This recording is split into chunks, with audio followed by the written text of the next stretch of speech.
we talked about the players only meeting. Can you take us through that meeting? What was said during it? And I mean, you would think after a players only meeting, things would go up, but it somehow just got worse. Yeah, look, I wasn't in Pittsburgh. I was covering some of the Yankee series here at home, but certainly doesn't sound like anything particularly noteworthy was said in that meeting based on what the players have shared. And to the credit of, I think Brandon Nimmo said this, and maybe it was Francisco Lindor, that they didn't expect that meeting to change anything immediately. It's a situation where it's nice. They have a good group of players who care, that want to get together and talk through things, and that's a positive. But when these kinds of meetings end up on back pages and end up a big thing, it's probably overstated. They did have a meeting last year that got pretty well hyped because it came with their turnaround. But these things just tend to be, hey, let's get together and chop it up. And I think that's all it really sounds like it was.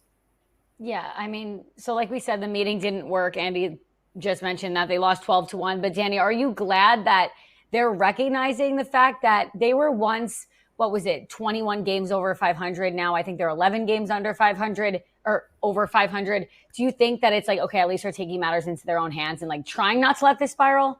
I think the positive that everyone should be taking away right now is, even with how poor the play has been, this is a team who is still right in the thick of not only the lead spot in the National League East, but also in the postseason conversation. With all the bad and all the struggles and all the frustrations, like, because they built up in the first few months of the season, it's almost like having a little house money, right? You have that house money. It shouldn't be looked at it that way. I'm sure the players don't, but from people who are enjoying this team and love watching this team, because they played so well to start, you kind of have a little wiggle room here, right? Mm-hmm. They're having a slump. Don't forget, the Braves had a slump at the start of this season, right? A lot of teams have slumps. Every team goes through this at some point. This is when the Mets are going through it right now. They went through it last year at the beginning of the season, and look what happened at the end. This is going to happen. But the key here is accountability, right? Francisco Lindor, always at his locker, always taking responsibility for what's happening. And the other guys are too. So that's, to me, like the main thing. It can't just be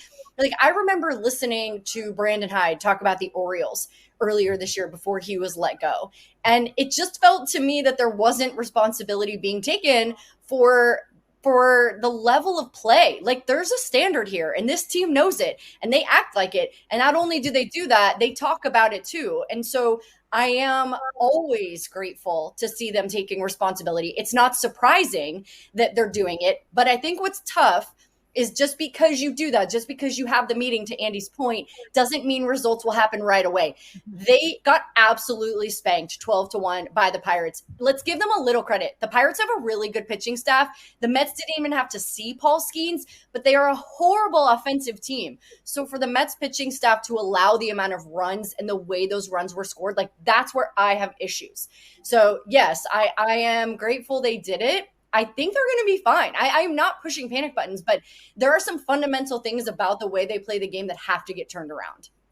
Yeah, I think not hitting the panic button yet, but also a little bit hitting the panic button, because they were 5.5 games up on the NL East, and now they're only 1.5 games back. So they're still right there, but they really can't let things spiral anymore. You spoke about the pitching, which we're going to get to a little bit, but let's talk a little bit more about the lack of offense. A lot of blame has been directed at hitting coaches, Jeremy Barnes and Eric Chavez. Andy, you wrote an article on SNY.TV about how the Mets are not planning on making any changes. Yeah. What do you think the reason is for that? And do you think that's the right move? Well, they think that right at the moment, the front office just believes in the coaches. It's been a longer sample that they've had with these guys, obviously over a season and a half now since Stearns and Mendoza took over.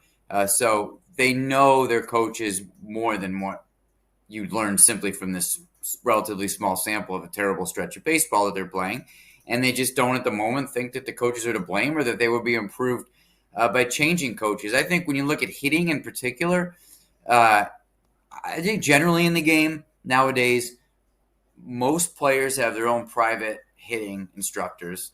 Many of the big agencies like Boris Corp have hitting analytics and hitting instructors and feedback that they give their clients.